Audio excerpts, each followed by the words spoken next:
Um, Welcome today to our fourth masterclass in our Shaping Places for Wellbeing approach series, where we are focusing in on place and wellbeing assessments. My name's Irene Buteman. I'm the Place and Wellbeing Partnership Lead between the Improvement Service and Public Health Scotland, and I've been leading the Shaping Places for Wellbeing programme that has formed the approach that's been the basis of these masterclasses. What we're going to look at today is obviously the place and wellbeing assessment process. But what we'll do is we'll begin by just giving a little bit more context of where does that assessment process sit in taking a place-based approach. Then we'll look at the why would you undertake a place and wellbeing assessment and how to do that. And then we'll have a look at the impact of the work that we've done to date and where we are moving forward with that Shaping Places for Wellbeing approach. So, to begin with, looking at that place-based approach, our masterclass one delved a very much a deep dive into place, what it is, what is a place-based approach, and explained that in depth and explained the context and the background and the history to not only place-based approaches, but to the Shaping Places for Wellbeing approach as well. So I urge you to have a look at that if you're wanting a bit more detail than I'm going to give here today. But for now, I think I just wanted to draw out some of the key highlights from that help us understand the context for the Place and Wellbeing Assessment Masterclass today. First of all, what we drew out was the fact that taking a Shaping Places for Wellbeing approach to place isn't just something that is for councils to do. It's not something for the public sector just to be doing. We are all impacting on the places that we live, work and play in. And that impact of those places, as we explained in Masterclass 1, is 80% of the impact on our well-being. So the inequalities that we're currently facing don't all sit there due to medical intervention. They sit there because of the impact of the places where we live, work and play. So we're all involved in this, and it's not just at a local level. It sits at a town level, at a council level, reaching wide and for the whole country, and involves all of the sectors that are having an impact and making decisions that then impact on a place, whether they're realising that they're having that impact or not. And that long-term preventative role of place was what we highlighted very much through Masterclass 1. One example that we cited of why place is so important and why we all have a larger ambition around that is the new National Planning Framework, which for the first time highlighted the need to have outcomes around delivering on improving health and well-being, improving equality and reducing emissions of greenhouse gases. So that need to be delivering on the triple win and of the three crises that we currently face at the moment. Just one example of an ask that's coming to us all. This is a planning framework, but by no means planning cannot deliver on it on its own. It requires all of us to be involved, to be delivering on that. So what we established in Masterclass 1 is that we all create places and we all have an impact on them, and they can have a positive or a negative impact on our well-being and on inequality.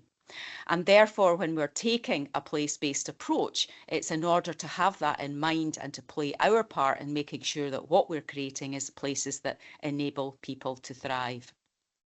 We highlighted that there were three key parts to a place-based approach. One is understanding people and what they are experiencing in that place, be it in a town, a region, or the whole country. The second is understanding all of the features that can have a positive impact on people in every place. And then the third is being able to bring both people and place and what we know about them into our decision making.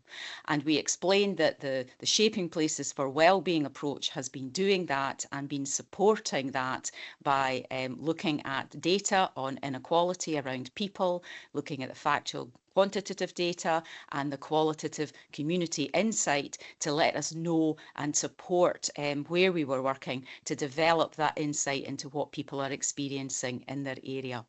Equally, when it came to place, we used the already formed place and wellbeing outcomes, and there was more detail and a deeper dive given on that in our Masterclass 2 about these are the evidenced features that if we have interventions to create these features, to improve these features, then we're helping people.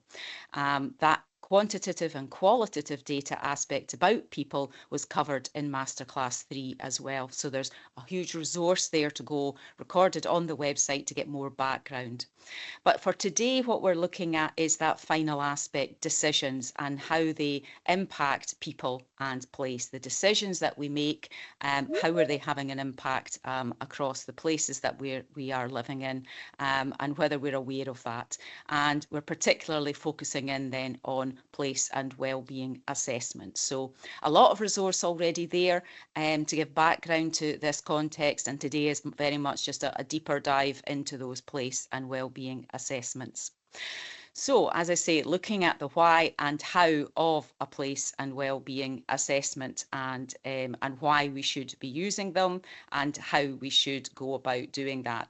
And we're looking at that within the context of they were created when we were working on the Shaping Places for Wellbeing programme.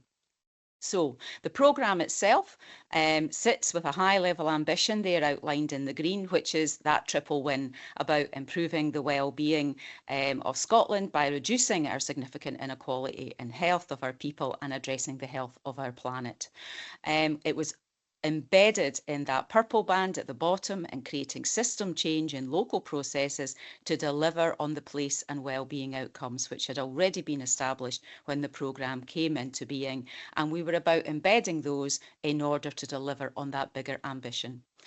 The actual work that we went in and supported across Scotland is in that middle band, that blue band there, and this slide gives a little bit more detail on that about the activity that we went in and supported and that then enabled us to develop the Shaping Places for Wellbeing approach that we're discussing in these masterclasses. So we went in on the left-hand side there and supported work in 7 towns across Scotland, a range of types of towns, urban to rural and those sitting in between. And we worked with in partnership with councils and NHS boards to do that. In each of those towns, with the assistance of funding from the Health Foundation and Scottish Government, we were able to put in support, a project lead and a community link lead to actually support these places in their place-based approaches and to take that Shaping Places for Wellbeing approach. So the place and wellbeing assessments that we'll come on to fit into that support that we gave to these towns and the learning that we were able to capture as we did that work. But that leads into 2 other important activities of the programme. That middle column there is about that learning. We were able to bring our project leads, our community link leads and our steering groups together to learn from each other as we supported this approach and to be able to actually reflect and learn and produce how-to guides on how others could take the same approach across Scotland. And again, these masterclasses are sharing those resources that have been developed as a result of that work. Our third level of activity on the right-hand side was that national leadership cohort meeting regularly to be able to feed up any national issues that were becoming a barrier to local progress on the overall ambition of the programme as well. So how did we get going then on that final aspect of decision making? We've already covered in Masterclasses 2 and 3 the support that we gave in those project towns around pulling together the data on people. We've on Masterclass 2 gone into the background and the evidenced support that is there around the place and wellbeing outcomes. But how did we go about then bringing that into decision making processes? And what we started with was looking at the organisations that we were working with. So, as I say, councils and health boards, but our steering groups were also made up of a mix of those from community planning, health and social care partnerships, third sector as well. How did we start to look at the decisions all of those organisations were making and what impact they were having on place? And to do that, what we did was we started to look at the plans, the strategies, the proposals, the frameworks that they were all individually preparing to progress with their own work. And we began to look at those documents as that decision-making process. Those are the foundation in all of those organisations for moving forward, is having your plan, your strategy, your framework, or your proposal. So in each of our towns, we began by looking at the current ambitions of strategy, policy and actions that were impacting on our towns. Now, that didn't just mean if we were looking at a town of Ayr that all we were going to look at was the town centre plan or a plan that was local to Ayr. It was crucial that we looked at council-wide plans and even health board-wide plans, because it's all of that level of plan that is still having an impact on our towns. So what we did, having looked at those ambitions and the plans and strategies that were being prepared by a range of organisations, is we started to pull out those with an opportunity for us to have a look at, an opportunity to influence that decision making. And those were the ones in a programme that's running for only 3 years, so you're looking at planned cycles that don't always align. We started to look at the ones that were due for renewal, the ones that were in a draft form, were in early stages, where we could go in as early as possible and begin to have an impact on the decisions that were being formed in those plans and strategies. So that led to us in each of our towns prioritising 3 to 4 plans or strategies, and that varied as we moved into towns. We began with 1 or 2 just to get us going, and then began to identify more as we got in the flow of undertaking these assessments. But we, in all our towns, eventually did prioritise that kind of number to move forward and to bring the Shaping Places for Wellbeing lens to it, to bring that approach into the decision making that they were having. And how we did that was with a place and wellbeing assessment. So what a place and wellbeing assessment does is it takes a strategy, a plan or a proposal, and it asks a series of questions about it.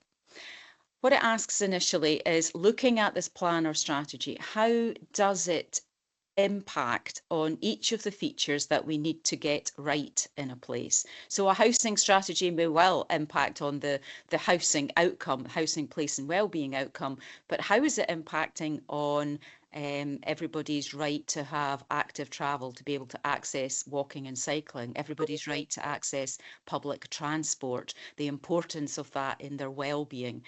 So expanding the thinking beyond the automatic outcome of a plan to consider other areas where it could be delivering on the place more broadly. What we also asked of the plan was, we considered how is it impacting on those population groups that are most impacted by inequalities. So the work that I was describing in Masterclass 3 about identifying those population groups that are really being impacted, the ones that we need to go in and help if we're going to achieve equity in our country. And then really it ended by saying, well, what could be done to improve the impact on place and thus well-being in the content of this plan as it is developing? To give a little bit of an example of that, if we looked at one of the plans that we did a place and wellbeing assessment on, was the Dunoon Active Travel Hub. Now, it'd be very easy in that to think, an active travel hub plan, great, that ticks the box on the active travel place and wellbeing outcome, we're sorted, we're delivering a great place. But if we consider it more broadly, any plan like that has the opportunity to deliver on far more of those place and wellbeing outcomes, far more of the features that make a place where people can thrive. Simply by increasing access to walking, wheeling and cycling means that it's also can be linking into public transport. If we're thinking about where the public transport links are, it is automatically linking into improving play and recreation in the area as well. If we look at how it can provide space for people to come together, that it's not just a hub to go and get a bike, it can be a space both internal and external that can help providing more services and support in an area, and can be enhancing the street and space outcome by making that place, that street, feel like somewhere where people want to meet and stop and spend time and talk to others in. Equally, if we move round to that pink square, this plan was already looking at the role of volunteers being involved in the refurbishment of this derelict building using traditional skills. That's immediately then contributing into the work and economy outcome and to people's sense of belonging, because we know that volunteering enhances our well-being through us feeling a greater sense of belonging. Moving round there then into the green area, where the opportunity was there for that building to improve the welcome to the town by upgrading and celebrating a bit of heritage within the area, but its location right next to the car park that feeds the passenger ferry across to Glasgow meant that it could have a greater role. It could actually create a sense of belonging. It was contributing to the work and economy, but it was also creating a feeling of safety in an area where people are waiting for a ferry on a cold, dark winter morning, that it could actually bring vitality to the area and make sure that it was enhancing that feeling of safety. And then finally, the collaboration between the council and a community organisation with local knowledge meant that you were contributing to influence and control and a sense of belonging. Both outcomes, place and well-being outcomes, that have an evidenced impact on our sense of well-being and our health and well-being as well. So we can see there that we can focus on a plan and think we're delivering on one of the place and well-being outcomes, which can then help that population group experiencing inequality. But in fact, undertaking a place and well-being assessment helps us to expand those perspectives and consider all of the areas where that plan could be contributing and delivering a little bit more. The range of plans and strategies and proposals that we assessed, there are 34 almost completed. Fraserburgh Harbour is coming up next week. So a full range there. My reason for putting that up is to show the range of geography over which you can undertake a place and wellbeing assessment. On the far left at the top, we have the NHS Forth Valley Healthcare Strategy. So that's above council level, right up at a regional level. And then on the right-hand side in the middle, we have Burnhill Neighbourhood Plan, a deprived area of Rutherglen wanting to update their existing neighbourhood plan. And we went in and did a place and wellbeing assessment with them so that they could take a full place-based approach to their plan and expand their perspectives on what it was that they were considering of the contribution of their plan to creating the kind of place that would enable the well-being of their own community. The process that we go through in undertaking a place and wellbeing assessment, I think it's important to highlight that aspect about pre-assessment planning and setup. When you're having a session to consider all of the aspects of a plan, if you can have a range of perspectives in that room, that will always help. You could have an assessment with the team that have written a plan, and it will still help, but it will be a far richer amount of information that you will glean if you can consider who else in your own organisation, who else from other organisations and other sectors that you can invite in to get their perspectives. In our own example, we had members of our steering group, so that was a range of different perspectives already. And we also had insight from our community link leads once they were up and running, who were bringing in that community insight as well as to what was needed from the place, from those specific groups that were being impacted by inequality. So a bit of pre-thought is important and will pay dividends afterwards. The assessment session itself is a half-day session, 4 hours. We recommend with a break in the middle. We found to be the ideal amount of time. That's pretty quick when you consider other assessment processes. asking people to come in for a half day, we found that that was a kind of a good amount of time. These assessments could go on for the day. The conversations, once they get going, are full and need to be led along by a competent chair to keep the conversation moving on, as I say. But a half day, we felt resource-wise, time-wise for people, just seemed like the right amount of time. And that's certainly what we recommend, is that it's a 4-hour session to be able to go through the population groups and each of those place and wellbeing assessments. Another important aspect of a place and wellbeing assessment is then capturing what was said.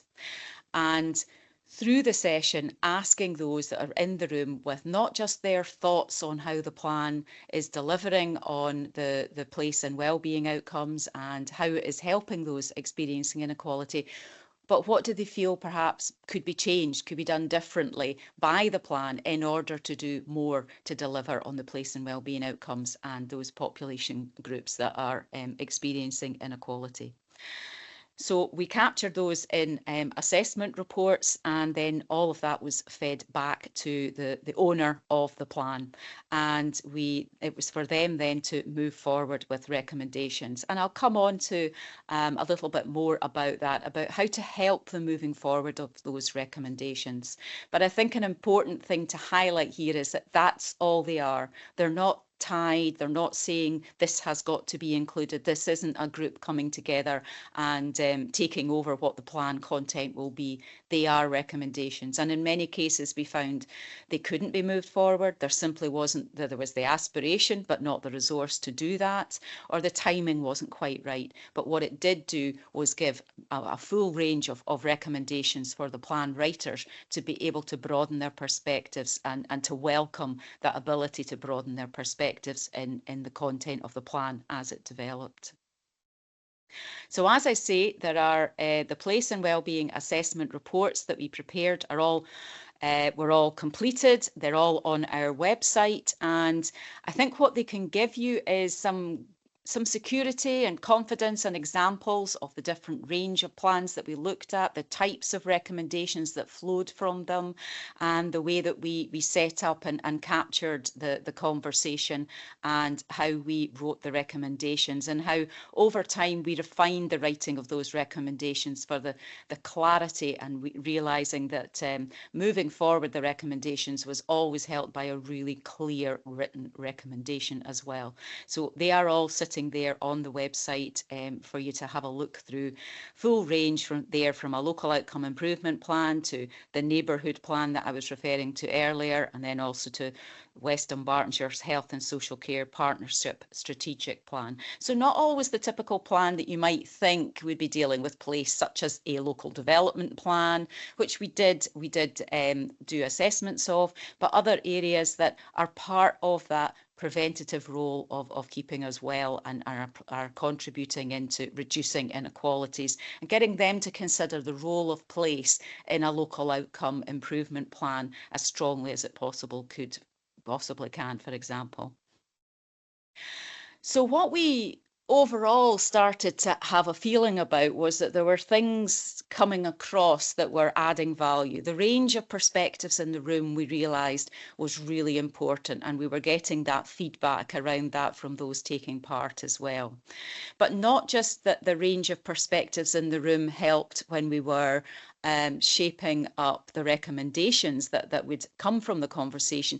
It also started to enhance links just simply from that half-day session. Whether the session was online or in person, people could link up with those that they hadn't previously been as aware of, that shared the same ambition, but we weren't always working together to deliver that ambition. So in many cases, links were formed simply from that half-day session alone, and then developed as plan writers looked to implement the recommendations that they felt were appropriate to them.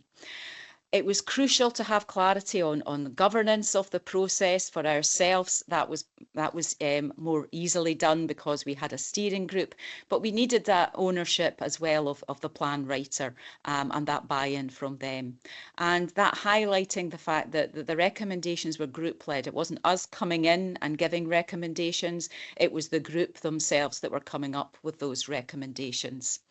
So that was some of our initial learnings, but that brought us forward then a step into starting to look at not just the impact, but also the way forward for undertaking assessments and how to help others to undertake their own assessments. And that started to inform our own how-to guide on how others can pick this up and run with it. And the causes of change, what are the reasons, what are the things that will help us to undertake a place and wellbeing assessment and help us to actually implement the recommendations as well. So for ourselves, what we started to look at as we were gradually handing over the resources and the support that we had given to the 7 towns was we started looking at those causes of change. What would help a place and wellbeing assessment to take place, and what would help it to deliver on its recommendations as well. And what we found when it came to using a place and wellbeing assessment was that change was more likely when those taking part understood a little bit more about place and the place and wellbeing outcomes, and that they understood and they were familiar with the document that was being assessed. So these masterclasses are part of giving more of that foundational understanding of place and the outcomes as well. But I think it's important in considering the document to be reviewed that if it's a 60-page document, you may wish to simply focus in on the aims and ambitions chapter, because you're asking people unfamiliar with the document to become familiar with it. And that can be a challenge in, everybody is busy these days and there's a limited time to really get familiar with a document. So we did find that if for long documents, it was good to pick out what were the key elements that we really needed to get to grips with. Participants themselves needed to feel that they were supported to take part in the process and that they were in a safe environment. And all of this informed the how-to guide that we have prepared. Equally, the decision maker, the owner of the document, needed to feel that the whole process was going to add value to their work, that they had a sense of ownership of the whole process, the setup, the pre-assessment, who was invited, and the decisions around which recommendations to progress as well.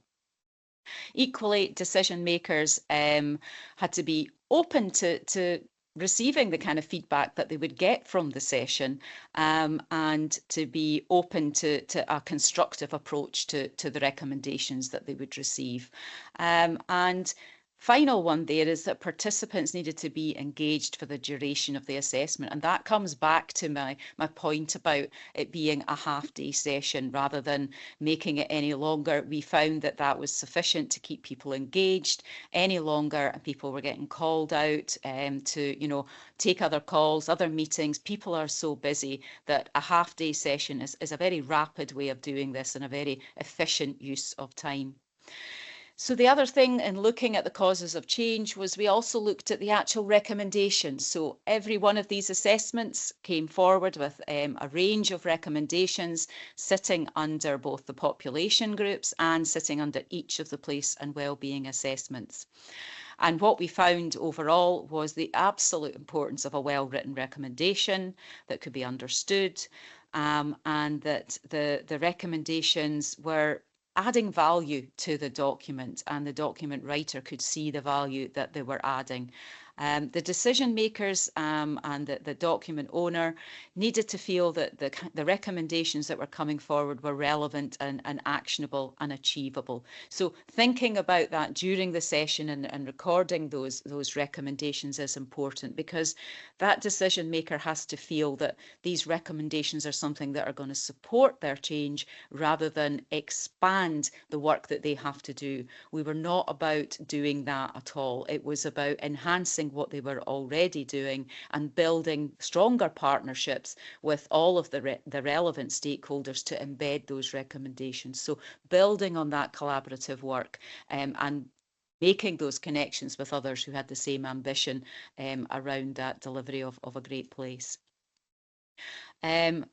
In closing there, decision makers also needed to feel that they had complete ownership of the embedment of the recommendations. It was their decision what to take forward, and that they felt confident in, therefore, in being able to try a new approach. There was no specific pressure on them to take anything forward.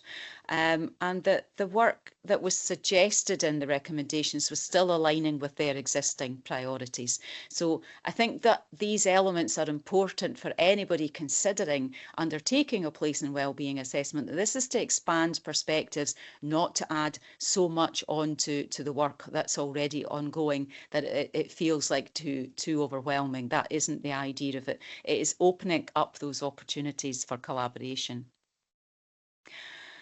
The Place and Wellbeing Assessment How-To Guide, therefore, took all of that and is sitting now on the website and is there for anybody to pick up and use. What it covers is those 3 areas that I was talking about: the preparation, how to get ready for one, what to think about in advance, how to invite people, what to say to them, how to explain to them what a place and wellbeing assessment is. Equally, then, a very detailed guideline on how to run that session, how to chair it, how to introduce people, how to set the tone for the session, and using the kinds of elements that I've just been talking about around those causes of change. And then for the report itself as well, how best to pull that together. For example, the importance of recommendations. And another thing to highlight here that our learning really pulled through was the role of place and wellbeing assessments and its links and alignments with other assessments that we are frequently being expected to do. A place and wellbeing assessment forms that first scoping part of a health impact assessment, and it also does the same when we're looking at integrated impact assessments as well. So it's not in addition to these, it actually informs any other impact assessment that we're doing, but it makes sure upfront that we're taking account of that long-term preventative role of the places where we live, work and play, the social determinants of health. There are many other stories on our website of place and wellbeing assessments and people's views on them, how useful they've been. One there about a quote there in the foreground about the NHS Forth Valley healthcare strategy, about how it teased out issues for them and helped them to see outcomes from it. So there are a range of other examples of the assessment process and how it has helped move things forward and taking a place-based approach. And I think that's one to highlight. Many plans out there at the moment begin by saying, this plan takes a place-based approach.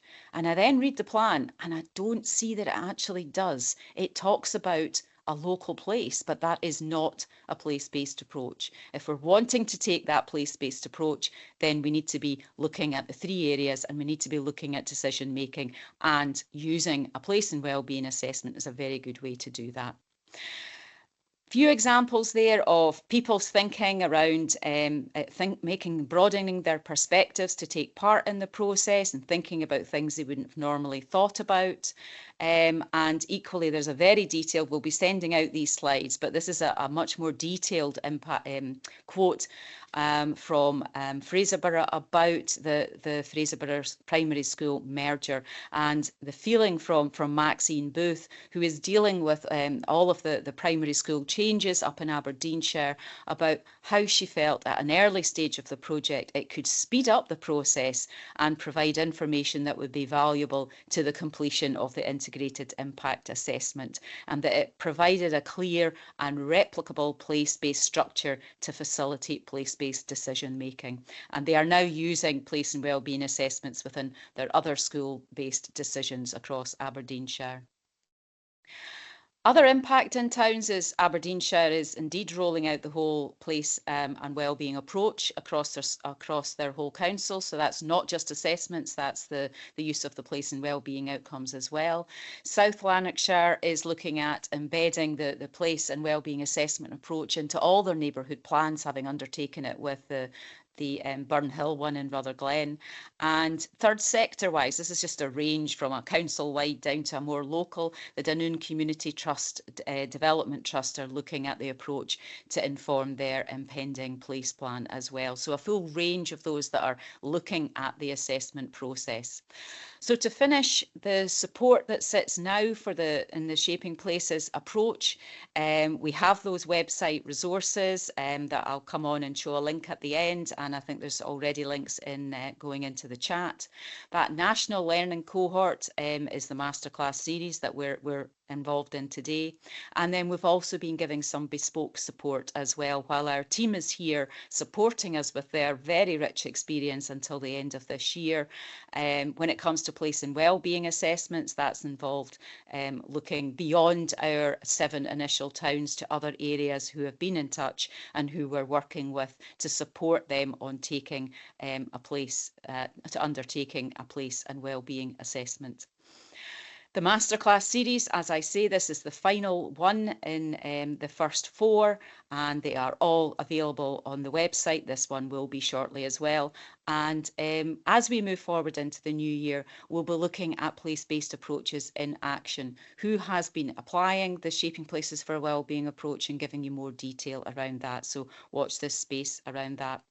What is next for us is we are looking at expanding and enhancing the quantitative data that can help and support decisions. We are working on a set of place and wellbeing outcome indicators. They already exist, but we're continuing to find a dashboard that make them more readily accessible. We're capturing community insight on inequality and building together a resource to help everybody do that in a more resourceful way, because it can be very intensive. And what we're doing at the moment is we're still working on that, how we capture the place and wellbeing assessment write-up. It can be a long process. We're looking at how we use recordings and transcripts and even AI to capture that process and conversation as quickly and as resource efficiently as we possibly can. And at the request of our steering groups, we're also giving strength and support to planning authorities. Those are all the links. I know they're in the chat as well. I encourage you to go on and have a look at the huge resource that is there, and to keep in touch to hear about further masterclasses. Thank you very much, everybody, for your time.